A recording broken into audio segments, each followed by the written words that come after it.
रहमान रहीम अस्सलाम वालेकुम।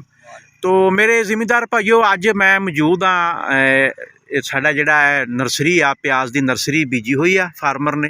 तो मैं तो यह गल कहां कि 150 रुपये किलो प्याज का रेट हो गया। तो इस वक्त फार्मर के हथ बड़ा रुपया आऊगा। तो टाइम हो गया वा प्याज की काश्त का। जल्दी नाल तुसीं राबता करो जिन्हां बंदियां ने पनीरियां बीजियां हुईयां वा।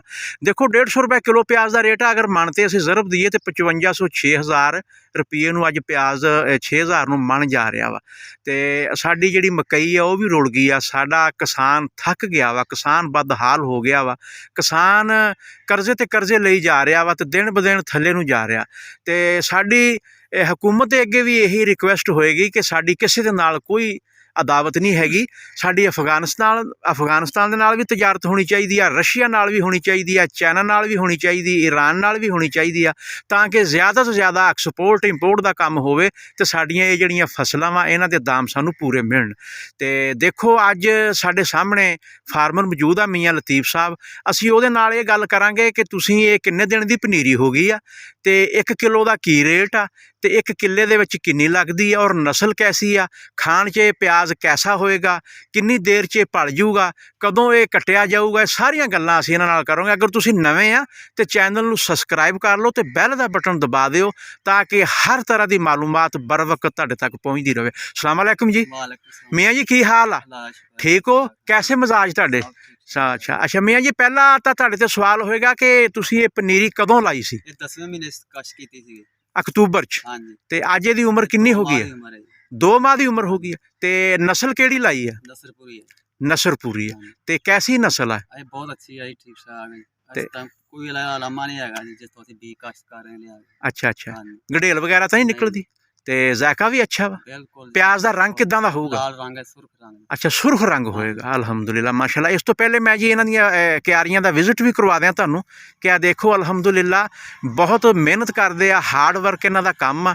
ते हुण इन्हां दा ना धड़ो धाड़ा तुसीं देख लो किवें मोटरसाइकलां खड़ियां वा, आर्डर होई आ रहे, बुकिंग इन्हां दी जारी है। ते बड़ी नफासत दे नाल काम करदे आ। जदों इहनूं खेड़दे आ बड़े अच्छे तरीके नाल खेड़दे आ।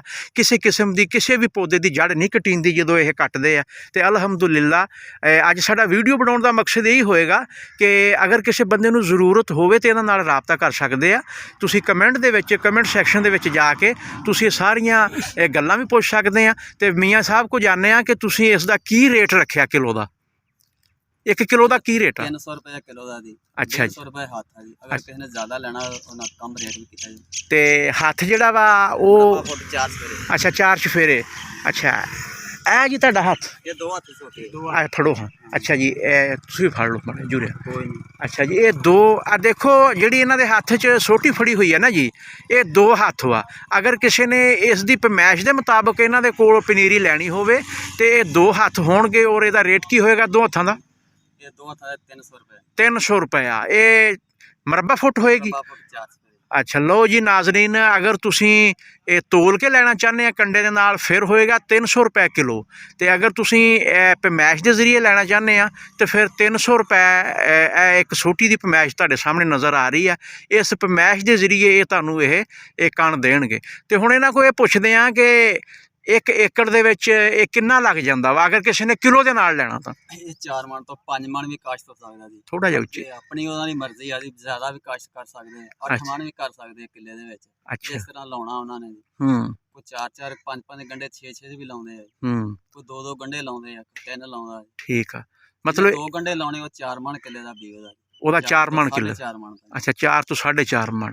ਲਓ ਨਾਜ਼ਰੀਨ ਇੱਕ ਇਹ ਵੀ ਇਹਨਾਂ ਨੇ ਦੱਸ ਦਿੱਤਾ ਕਿ 1 ਕਿੱਲੇ ਦੇ ਵਿੱਚ ਤੁਹਾਡਾ 4 ਤੋਂ 4.5 ਮਣ ਬੀਜ ਜਿਹੜਾ ਨਾ ਉਹ ਤੁਸੀਂ ਲੱਗੇਗਾ।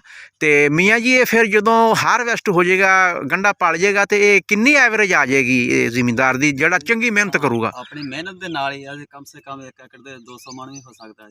अच्छा ज़्यादा भी हो सकता है, कम भी हो सकता है। काम भी हो सकता है। ठीक हो गया। अल्लाह दे करन दे नाल। हाँ जी अल्लाह दे करन नाल। लो जी अगर तुसी पूरी पोटाश दिन्ने आ, फास्फोरस दिन्ने आ, जिंक दिन्ने आ और उन्होंने थ्रिप्स दियां स्प्रेयां करदे आ तो फिर इंशाअल्लाह तुहाडा 200 मण तो क्रॉस भी किला कर सकदा। देखो अगर 200 मण किला भी तुहाडा हो जे तो फिर भी तुसी अगर 4000 नूं ज़रब दिन्ने आ तो भी फार्मर दे हत्थ 8 लाख रुपया आ जांदा। ते बड़ी शार्ट जी फसल आ ते इस तो तुसी कीमती ज़रे मुबादला कमा सकते हैं। किसान खुशहाल हो ਸਕਦਾ ਵਾ। ਤੇ ਮੈਂ ਤਾਂ ਇਹ ਕਹਾਂਗਾ ਕਿ ਜਲਦੀ ਦੇ ਨਾਲ ਮੀਆਂ ਸਾਹਿਬ ਨਾਲ ਰਾਬਤਾ ਕਰਕੇ ਤੁਸੀਂ ਆਪਦੀ ਜਲਦੀ ਨਾਲ ਬੁਕਿੰਗ ਕਰਾ ਲਿਓ। ਲਓ ਜੀ ਨਾਜ਼ਰੀਨ, ਇਹਦੇ ਨਾਲ ਹੀ ਅਸੀਂ ਇਜਾਜ਼ਤ ਚਾਹੁੰਦੇ। ਦੁਆਵਾਂ 'ਚ ਸਾਨੂੰ ਯਾਦ ਰੱਖਿਆ ਜੋ, ਆਪਦਾ ਖਿਆਲ ਰੱਖਿਆ ਜੋ। ਅੱਲਾ ਹਾਫਿਜ਼।